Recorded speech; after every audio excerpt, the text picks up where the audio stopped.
একই, প্রতিটি ঘাস, প্রতিটি গাছ ছোট্ট হোক আর বড় হোক, এর মধ্যে ঔষধি গাছ সব।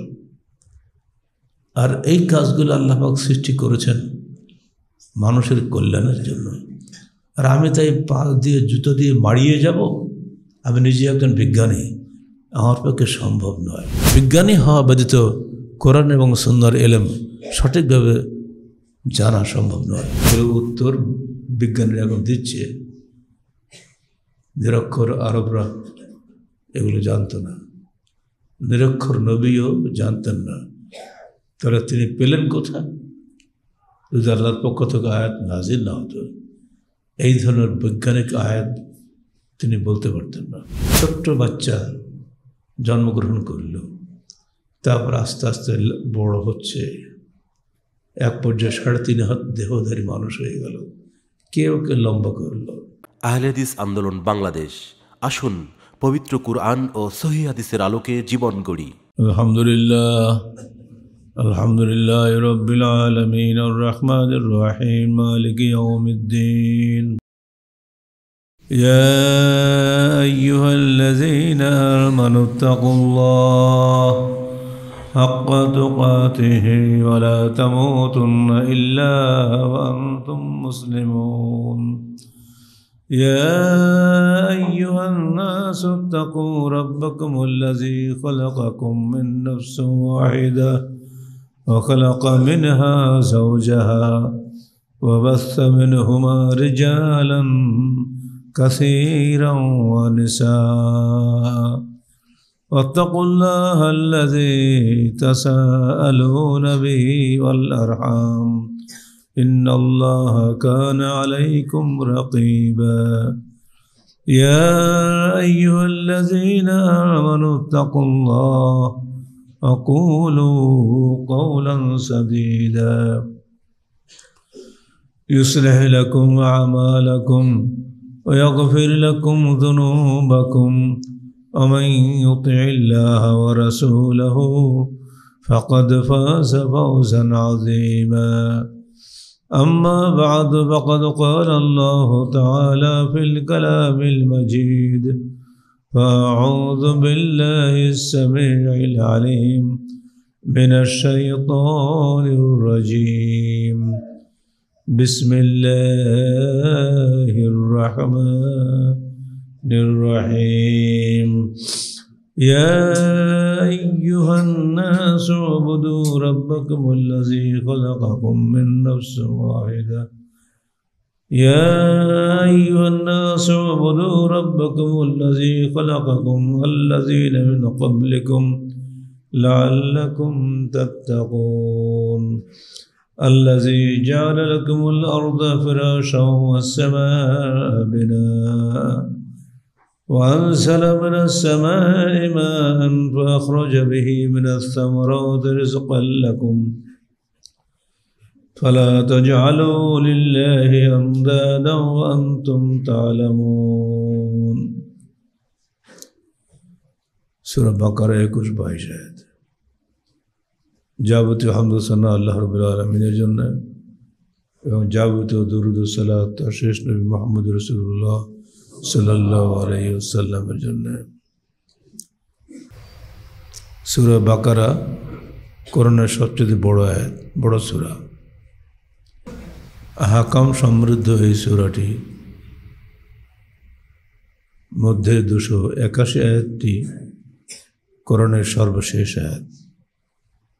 এই সূরাটি কোরআনের শেষের দিকে যাওয়ার কথা, কিন্তু সূরাটিকে কোরআনের প্রথমে আনা হয়েছে। সূরা ফাতিহার পরেই এই সূরা আনা হয়েছে।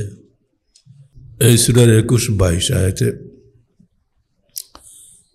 আল্লাহ পাক মানব জাতিকে আহ্বান করে বলছেন, ইয়া আইয়ুহান নাস উবুদু, হে মানব জাতি, তোমরা দাসত্ব করো রব্বাকুম, তোমাদের প্রতিপালকের, আল্লাযী খালাকাকুম, যিনি তোমাদেরকে সৃষ্টি করেছেন, আল্লাযীনা মিন ক্বাবলিকুম, এবং তোমাদের পূর্ববর্তীদের অর্থাৎ তোমাদের বাপদাদাদের, লাআল্লাকুম তাত্তাকুন, যাতে তোমরা জাহান্নামের আগুন থেকে বাঁচতে পারো। আল্লাযী জাআলা লাকুমুল আরদা ফিরাশা, যিনি তোমাদের জন্য এই পৃথিবীকে বিছানা স্বরূপ করেছেন। ওয়াস-সামাআ বিনাআ, এবং আসমানকে তোমাদের জন্য ছাদ স্বরূপ করেছেন। ওয়ানজালা মিনাস সামাই মাআন, এবং আসমান থেকে তোমাদের জন্য বৃষ্টি বর্ষণ করেন। ফাখরাজা বিহি মিনাস সামারাতি রিজকান লাকুম, অতঃপর সেই বৃষ্টির মাধ্যমে ফল শস্যাদির দ্বারা তোমাদের রিজিকের ব্যবস্থা করেন। ফালা তাজআলু লিল্লাহি আনদাদা, অতএব তোমরা তোমাদের সৃষ্টিকর্তা আল্লাহর সঙ্গে কাউকে শরীক নির্ধারণ করো না। ওয়া আনতুম তা'লামুন, জেনে বুঝে। সূরা বাকারা 21-22 আয়াত। ইবাদত কাকে বলে? আল ইবাদাতু হিয়া তাযাল্লুল ওয়াল খুদু, বিনীত হওয়া, পূর্ণতা হওয়াকে ইবাদত বলে, দাসত্ব বলে। এবং কুরতুবী বলেন, ওয়াহিয়া ইবারাতুন আন তাওহীদিহি ওয়া ইলতিসামি শারাঈ দীনিহি, আল্লাহর একত্ববাদ এবং তার দ্বীনের বিধিবিধান সমূহের দাসত্ব করাকে ইবাদত বলা হয়। আল্লাহকে এক হিসেবে জানা এবং তার যে সমস্ত বিধিবিধান আহকাম শারাঈ আছে, অর্থাৎ এক কথায় শরীয়তের আনুগত্য করা, একে ইবাদত বলা হয়। সৃষ্টিকর্তা হিসেবে আরবরা আল্লাহকে মানত। তারা তাকে রুজিদাতা, সন্তানদাতা, বৃষ্টিদাতা, সব কিছুকে তারা বিশ্বাস করত। কিন্তু তারা ওসিলা পূজারী ছিল। তারা মূর্তির মাধ্যমে, মূর্তি পূজার মাধ্যমে,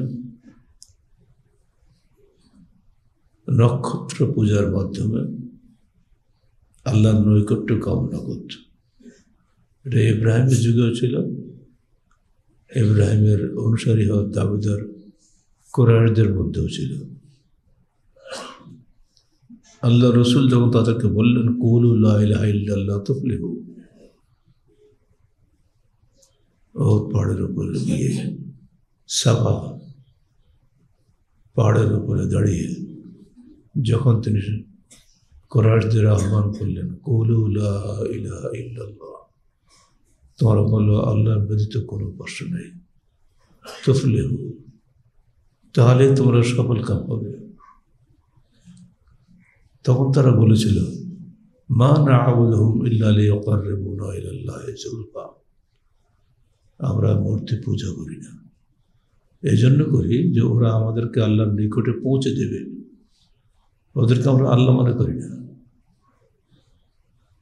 বরং ওরা আমাদের আল্লাহ নৈকট্যশীল করে দেবে, এজন্যই আমরা এটা করি। সূরা জুমার মক্কি 3 আয়াত। এ বিষয়ে আল্লাহ বলছেন, ওমা ইউমিনু আকসারুহুম বিল্লাহ ইল্লা ওয়া হুম মুশরিকুন, ওদের অধিকাংশ আল্লাহকে বিশ্বাস করে কিন্তু ওরা শিরক করে। সূরা ইউসুফ মক্কি 106 আয়াত। আমরাও ঠিক আল্লাহকে বিশ্বাস করি কিন্তু আমরা ওসিলা পূজা করি। পীর মাশায়েখরা কবর ও ওরস ব্যবসায় মাধ্যমে ভক্তদের শোষণ করে। তারা মানুষকে শিখিয়ে দেয়। এই যে ওরস করছো, ওরস উপলক্ষে যা কিছু তোমরা দিচ্ছ, এতে মৃত ব্যক্তি খুশি হবেন, তিনি কবরে বসে বসে দোয়া করবেন, ফলে তোমার মনস্কামনা পূর্ণ হয়ে যাবে। এটা ধর্মের নামে শোষণ। এরা ভক্তদের পকেট সাফ করে, মুরিদানদের পকেট সাফ করে। রাজনীতিকরা কবর পূজা করে, তারা তাদের নেতাদের কবরে যায়। লাভ কি তাতে? তাদের ভক্তির মাধ্যমে দুটো ভোট বেশি পাবে, অবশেষে সে ক্ষমতায় আসবে এবং জনগণের সম্পদ লুট করবে।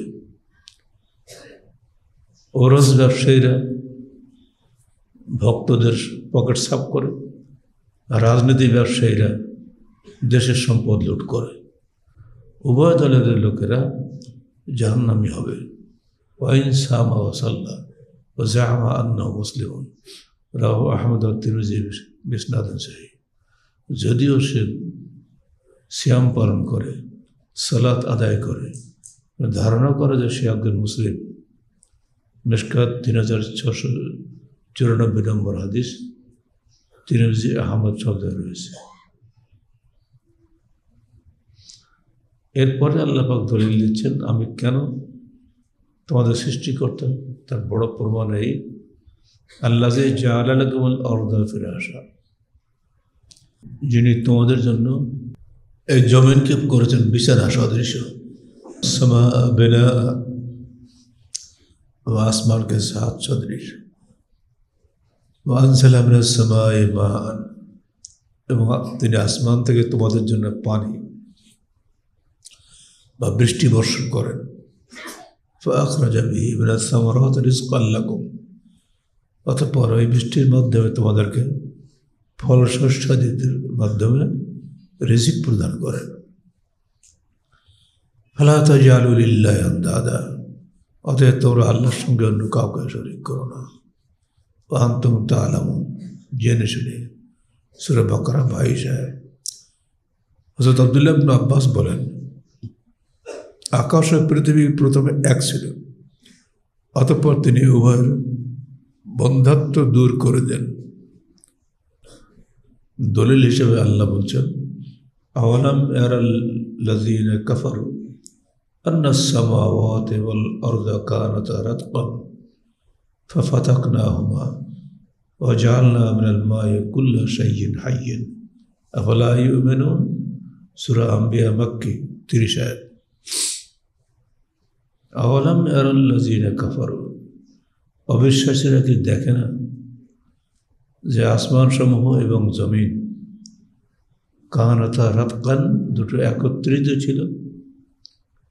ফাফাতাকনাহুমা, অতঃপর আমরা এই দুটিকে পৃথক করে দিলাম। ওয়া জাআলনা মিনাস সামাই কুল্লা শাইইন হাইয়্যিন, অতঃপর আমরা আসমান থেকে প্রত্যেক বস্তুর জন্য পানি বা বৃষ্টি বর্ষণ করলাম এবং সমস্ত জীবন্ত প্রাণী সৃষ্টি করলাম।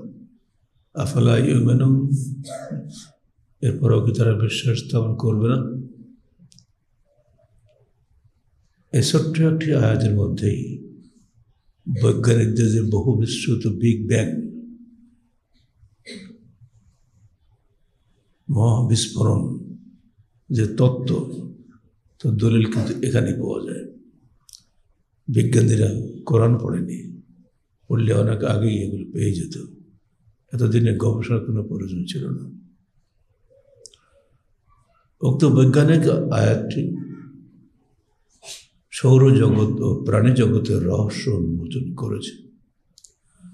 সূর্য থেকে বিচ্ছিন্ন হয়ে পৃথিবী 9,30,00,000 মাইল দূরে 23 ডিগ্রি কোণে অবস্থান করল। কে নিয়ে আসলো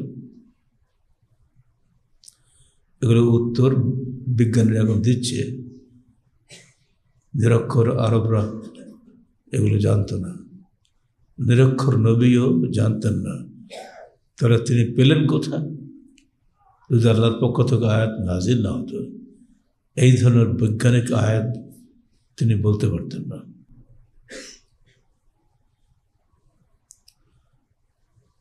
পৃথিবী থেকে 9,30,00,000 মাইল দূরে 23 ডিগ্রি কোণে অবস্থান করছে, যা ভূপৃষ্ঠ কম বেশি 100 কিলোমিটার পুরু।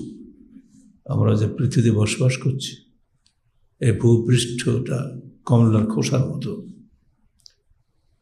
কমলার খোসা যেমন একটু পুরু হয়, আমরা সিলে খাই, পুরো ভূপৃষ্ঠটা কম বেশি 100 কিলোমিটার পুরু।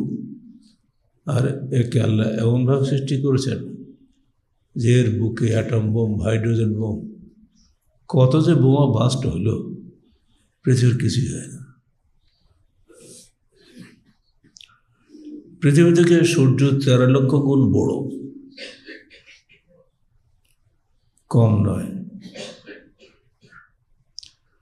যেহেতু সূর্য থেকে পৃথিবীর সৃষ্টি, তার মধ্যে একটা আকর্ষণ আছে। সূর্যের উপরিভাগের তাপমাত্রা 6000 ডিগ্রি সেলসিয়াস,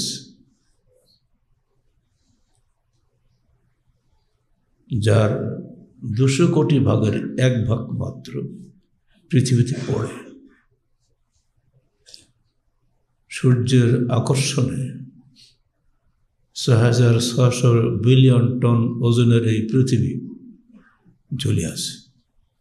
পুরো পৃথিবীটা 6600 বিলিয়ন টন ওজন শূন্য ঝুলে আছে।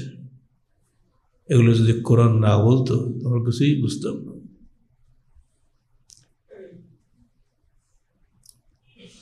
কিয়ামতের দিন এটি, এই যে আকর্ষণটা ছিন্ন হয়ে যাবে, সেদিন নতুন রূপ ধারণ করবে, যেটা আল্লাহ বলছেন,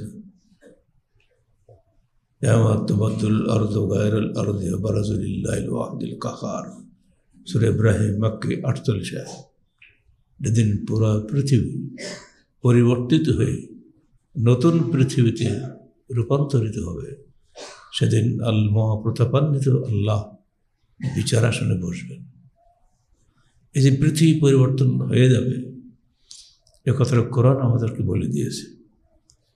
ফাজআলনাহা কাআন সাফসাফা, পুরো পৃথিবীতে সাগর, মহাসাগর, পর্বত, নদী নালা সব ভেঙে চুরে সমান হয়ে একটা সমতল ভূমিতে পরিণত হবে। সেদিন পুরা হিমালয় পর্বতকে দেখা যাবে হাবা মানসুরা, উড়ন্ত ধূলিকণার মতো, কিছুই না। আমরা বিশাল মনে করছি কাঞ্চনজঙ্ঘা, এভারেস্ট শৃঙ্গ দেখার জন্য আমরা তেঁতুলিয়া যাচ্ছি, কত পয়সা ব্যয় করে। সকালবেলার রূপটা দেখার জন্য, যে সূর্যের নতুন দৃশ্যটা কেমন দেখা যায়। হিমালয় পর্বতের উপর দিয়ে যখন বিমান যায়, আমি নিজেদের ছবি তুলে নিয়ে এসেছি, আমার বাসায় আছে। সে যে এত চমৎকার দৃশ্য, জীবনে যারা এখানে যায়নি তারা টের পাবে না। এখন সেটা বাংলাদেশে বসে মুক্ত আকাশের যেদিন থাকে, মেঘ টেক থাকে না, ধূলিকণা থাকে না, সেদিন দেখা যায় তেঁতুলিয়া থেকে। বহু লোক তাই দেখার জন্য বাংলা বন্দর এক্সপ্রেসে করে যায় সেখানে। অথচ বহু আগেই আল্লাহ বলে দিচ্ছেন এই সব কিছু কিয়ামতের দিন সমান হয়ে কাআন সাফসাফা সমতল ভূমিতে পরিণত হবে। শুধু এবং নবদ্দুল আরদা গায়রাল আরদি বারজুল ওয়াহিল কাহার, এই পৃথিবী পাল্টে নতুন পৃথিবী হয়ে যাবে। আসমান সৃষ্টি সম্পর্কে আমরা খুব কমই জানি। পৃথিবীকে চিনি, তার উপরে আমার ভরসা থাকি। এটা আমাদের ফ্রাস দোলনার মতো, অন্য জায়গায় আছে মাহাদা। দোলনায় যেমন শিশু ঘুমিয়ে পড়ে খুব আদরের সাথে, দোলনা ঘুমন্ত শিশুর সঙ্গে পৃথিবীর কোলে ঘুমন্ত মানুষের সঙ্গে তুলনা করেন। আপনি এখান থেকে গিয়ে যখন শুয়ে পড়বেন, নিশ্চিন্তে ঘুমিয়ে যাবেন, ডানিবে তাকাবেন না। পুরো পৃথিবীটাই মানুষের জন্য দোলনা সদৃশ। আল্লাহ আসমানকে পৃথিবীকেও তবক করেছেন। অন্য হাদিসে এসেছে, কোরআনেও এসেছে। আমাদের আমলনামা যখন আমরা মৃত্যুবরণ করব, তখন আসমানের ফেরেশতারা 7 আসমানে যখন আমাদের রুহটা নিয়ে যাওয়া হবে, প্রত্যেক আসমানের দ্বার রক্ষী জিজ্ঞেস করবেন এটা কার রুহ। তখন বলে দেবে যে এটা অমুকের রুহ। আমরা প্রথম আসমানের আমাদের পিতা আদম আলাইহিস সালামের সঙ্গে আমাদের সাক্ষাৎ হবে। তিনি আমাদেরকে সম্ভাষণ জানিয়ে বললেন, ইবনে সালেহ, হে সৎকর্মশীল বেটা, এসো। দ্বিতীয় আসমানে গিয়ে যখন ইউসুফ আলাইহিস সালামের সঙ্গে সাক্ষাৎ হবে, তৃতীয় আসমানে গিয়ে দ্বিতীয় আসমানে ঈসা এবং ইয়াহিয়ার সঙ্গে দেখা হবে। তারা কিন্তু ইবনে সালেহ বলবে না, আখুস সালেহ বলবে, হে আমাদের সৎকর্মশীল ভাই। কারণ আদম ছাড়া আর কেউ ইবন বলার ক্ষমতা নেই। আদমের সন্তান আমরা। এরপরে যত নবীর সঙ্গে দেখা হবে, ইব্রাহিম থাকবেন একেবারে সর্বর উপরে, সপ্তম আসমানে। এই সবার সঙ্গে সাক্ষাৎ হবে, কিন্তু কেউ আমাদেরকে ইবনে সালেহ বলবে না, একমাত্র আদম ছাড়া। এখন সেখানে বেশি আছেন এখনো পর্যন্ত আমাদের ঈসা আলাইহিস সালাম, তার সঙ্গে দেখা হবে। জীবন্ত ঈসাকে আমরা সেদিন দেখব। তিনি আমাদেরকে স্বাগত জানাবেন। অনেকে মনে করেন যে ঈসা যে বেঁচে আছেন জীবন্ত, এটা মিথ্যা, স্রেফ কল্পনা। আমরা তাদেরকে বলি, তোমাদের চোখের সামনে একজন জীবন্ত মানুষকে জেনে উঠিয়ে নিয়ে চলে যাচ্ছে, একদিন দুদিন পরে আবার ফিরিয়ে দিয়ে যাচ্ছে। এটা জীবন্ত তুমি দেখতে পাচ্ছ। তাহলে ফেরেশতারা যদি ঈসাকে উঠিয়ে নিয়ে যান, এটা তো অবিশ্বাস করার কি আছে? এরপরও বড় বড় আলেম নামদারি যারা তফসির লেখেন, বড় বড় মুফাসসির কুরআন, তাদের বই পড়লে আমরা স্তম্ভিত হয়ে যাই। তারা বলেন এগুলো কল্পনা, এগুলো ইসরায়েলিয়া, ইহুদিরা বলতো, তাই আরব দেশে চালু হয়ে গেছে, এবার কোরআনে ঢুকে পড়েছে। মিথ্যা হতে নাউযুবিল্লাহ। আল্লাহ পাক বলে দিচ্ছেন, আলাম ইয়ারাউ কাইফা খালাকাল্লাহু সাবআ সামাওয়াতিন তিবাকা ওয়া জাআলাল কামারা ফীহিন্না নূরান ওয়া জাআলাশ শামসা সিরাজা। সূরা নূহ 15-16 আয়াত। অবিশ্বাসীরা কি দেখে না কিভাবে আল্লাহ পাক 7 তবক আসমান সৃষ্টি করেছেন এবং তাদের মধ্যে একটি চন্দ্র সৃষ্টি করেছেন, নূরা, জ্যোতির্ময়, ওয়াজাআলা শামসা সিরাজা, এবং সূর্যকে সৃষ্টি করেছেন প্রদীপ্ত ভাস্কর। চাঁদের বিশেষণ হচ্ছে নূর, জ্যোতি, আর সূর্যের বিশেষণ হচ্ছে সিরাজ, প্রদীপ্ত ভাস্কর। হারিকেনের গায়ে হাত দিলে গরম লাগে না? এই যে বাল্বটা আছে, হাত দিয়ে রাখতে পারবেন, হাত পুড়ে যাবে। কিন্তু যখন জ্যোতি হবে, এলইডি বাল্ব, ওর কিন্তু গরম হয় না, ও আলোয় জ্বলতেই আছে, ফেটেও যায় না। এই যে পার্থক্য কোরআনে বলে দিয়েছে। চন্দ্রের আলোয় আপনার কোনো ক্ষতি করে না, এবং চন্দ্রের আলো মানুষের জোয়ার ভাটার উৎস। সাগরে, নদীতে জোয়ার ভাটা হচ্ছে না, সব চন্দ্রের আকর্ষণে হচ্ছে। ছোট্ট বাচ্চা জন্মগ্রহণ করল, তারপর আস্তে আস্তে বড় হচ্ছে, এক পর্যায়ে 3.5 হাত দেহধারী মানুষ হয়ে গেল, কেউ কে লম্বা করল। চন্দ্রের যে পেলব পরশ,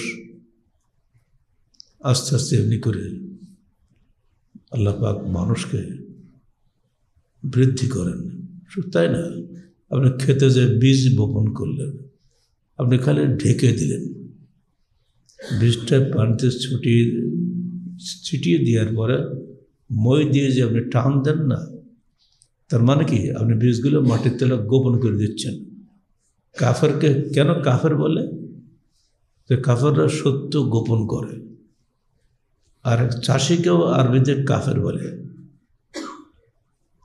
কেন কাফের বলে? চাষিরা বীজকে মাটির তলে গোপন করে দেয়, আর ওই মাটির তাপে আস্তে আস্তে সেখানে অঙ্কুর উদ্গম হয়, আর ওই অঙ্কুরগুলো থেকে আস্তে আস্তে গাছ হয়। সেই গাছগুলো আস্তে আস্তে বড় হয়, কিছুদিন পর একটা মহিরুহে পরিণত হয়। ছোট্ট বটের একটা বিচির মধ্যে অসংখ্য ছোট্ট ছোট বিচি থাকে, ওই বিচি থেকে বিশাল বটবৃক্ষ হয়ে যাচ্ছে। কে করে এগুলো? আপনাকে বলতেই হবে স্রেফ এবং স্রেফ আল্লাহরই ক্ষমতা, মানুষের কোনো ক্ষমতা নাই। সুবহানাল্লাহ ওয়া বিহামদিহি, সুবহানাল্লাহিল আযীম। ঠিক আমিও বা আপনিও ছোট্ট মায়ের কোলে যখন ছিলাম, বা আপনার কত আদরের সন্তান ছিলাম, সবাই আমাদেরকে কোলে করে নিত। কিন্তু এখন আমরাই বাচ্চাদের কোলে নেই। আমরা কি এখন কারো কোলে উঠি? কারণ আমরা এখন বড় হয়ে গেছি। এই যে ছোট থেকে বড় হলাম কিসে? সির্ফ আল্লাহর হুকুমে। তিনি সূর্য এবং চন্দ্রের উভয়ের এবং নিজস্ব হুকুমে এগুলো করে থাকেন। ভূপৃষ্ঠ থেকে উপরে 5টি স্তরে প্রায় 1150 কিলোমিটার বায়ুমণ্ডল রয়েছে।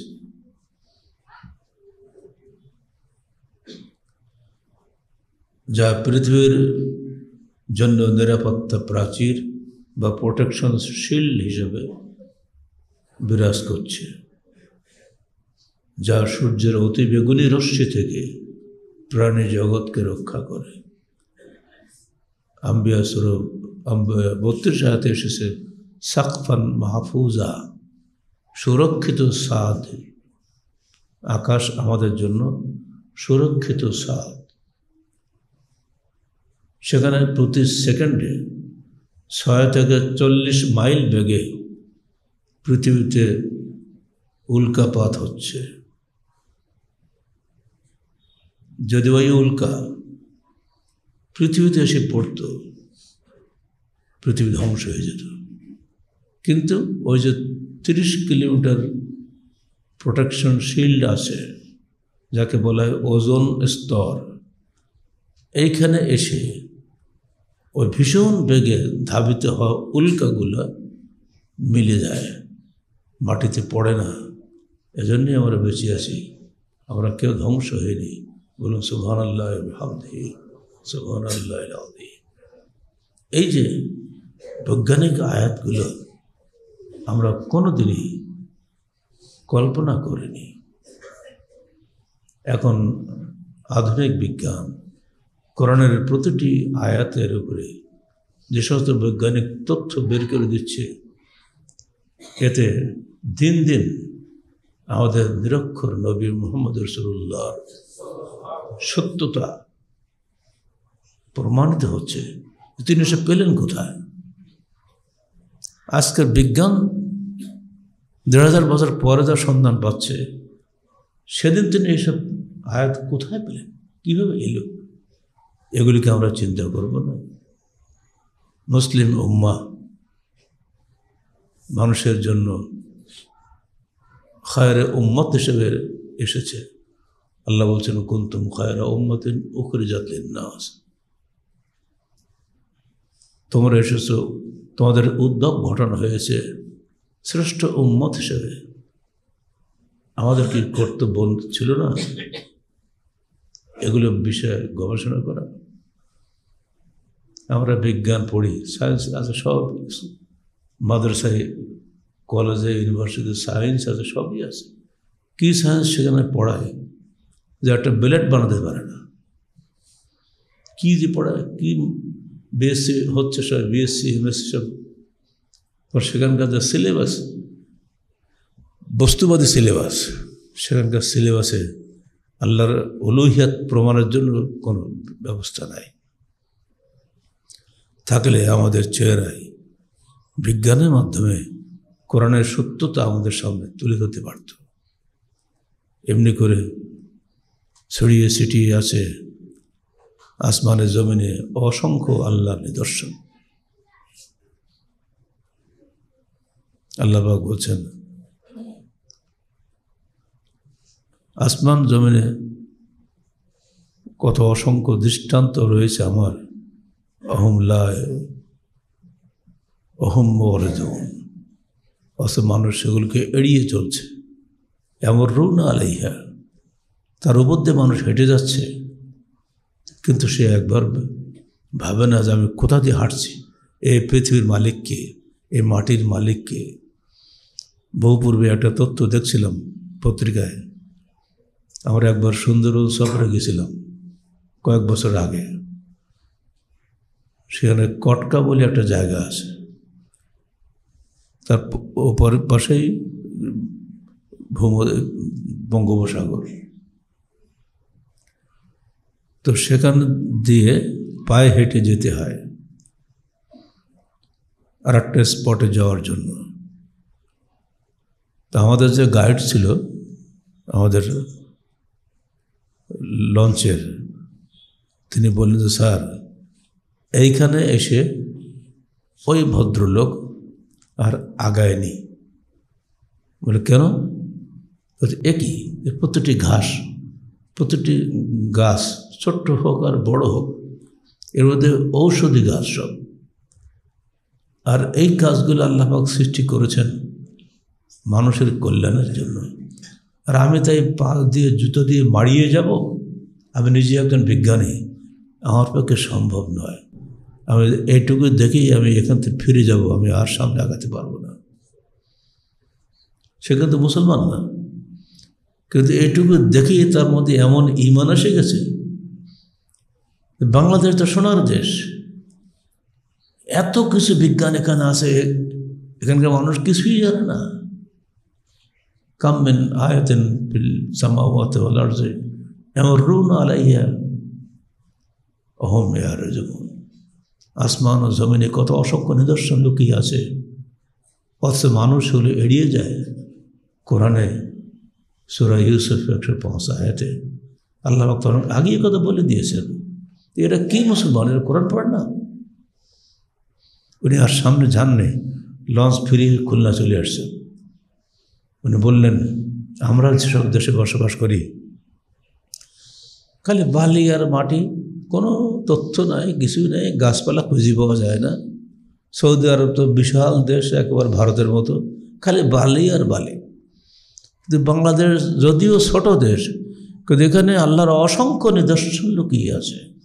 হতভাগ্য এ দেশের লোকের এগুলো রিসার্চ করে না, গবেষণা করে না। ওই জন্য দুঃখ করে বলছি, আমরা মাদ্রাসাও সায়েন্স দিয়েছি, আমরা কলেজেও সায়েন্স পড়াই, ইউনিভার্সিটিতেও সায়েন্স পড়াই, কিন্তু আল্লাহর উলুহিয়াতের উপরে গবেষণা করার মতো কোনো সায়েন্স আমাদের সামনে নাই। হলে আমাদের ছেলেরাই যে সমস্ত বৈজ্ঞানিক তথ্য আমাদের সামনে দিতে পারত, তো আলেমরা স্তম্ভিত হয়ে যেত। প্রত্যেক আলেমেরই কর্তব্য বিজ্ঞানী হওয়া ব্যতীত কোরআন এবং সুন্নাহর ইলম সঠিকভাবে জানা সম্ভব নয়। আল্লাহ পাক যে সবচেয়ে বড়, এটা জানা তখনই সম্ভব যখন আল্লাহ পাকের এই সৃষ্টিসমূহ আমরা গবেষণা করব। আল্লাহ পাক আমাদের সবাইকে এগুলি গবেষণা করে আল্লাহর উলুহিয়ত থেকে জানার তৌফিক দান করুন। আকুলু কওলি হাযা আস্তাগফিরুল্লাহ লি ওয়া লাকুম ওয়া লিসাইরিল মুসলিমিন।